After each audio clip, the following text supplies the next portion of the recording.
येत्या 2 दिवसात ठाकरे बंधूंच्या युतीची घोषणा होण्याची शक्यता. निवडणुका जाहीर होताच राजकीय घडामोडींना वेग. संजय राऊत आज पत्रकार परिषदेत काय बोलणार याकडे सगळ्यांचं लक्ष.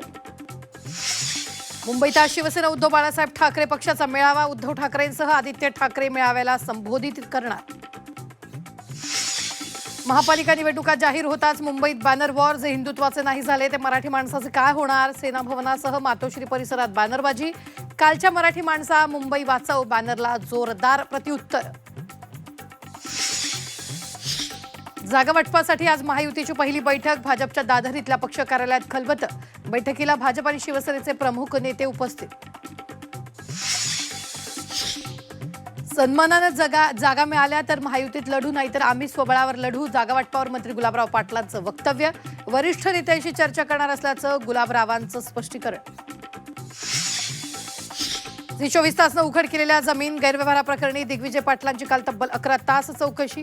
40 मुद्द्यांवर पोलिसांकडून झाडाझडती. आज पुन्हा होणार चौकशी. झी 24 तासनं उघड केलेलं जमीन गैरव्यवहार प्रकरणी आरोपी शीतल तेजवानीला न्यायालयीन कोठडी. तेजवानीच्या जामीन अर्जावर 22 डिसेंबरला सुनावणी. तर पिंपरी चिंचवड पोलीस तेजवानीचा ताबा घेणार.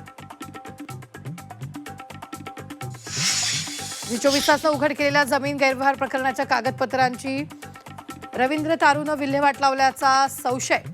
तारूच्या खात्यात 48,000 जमा झाल्याचं उघड. तर तारूला 19 डिसेंबरपर्यंत पोलीस कोठडी. राज्यातील धुळे, नाशिक, परभणी, सोलापूर जिल्ह्यात थंडीची तीव्र लाट धडकणार. ला निनाच्या प्रभावामुळे जानेवारीपर्यंत थंडीची तीव्रता कायम राहण्याचा अंदाज. 4 जिल्ह्यात 5 ते 6 अंशांपर्यंत पारा घसरणार.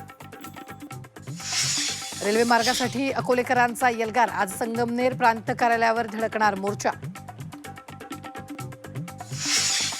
शिरूरच्या करडे MIDC परिसरात बिबट्याची दहशत. 3 बिबटे एकत्र फिरत असल्याचा व्हिडिओ समोर. बिबट्यांना जेरबंद करण्याची मागणी.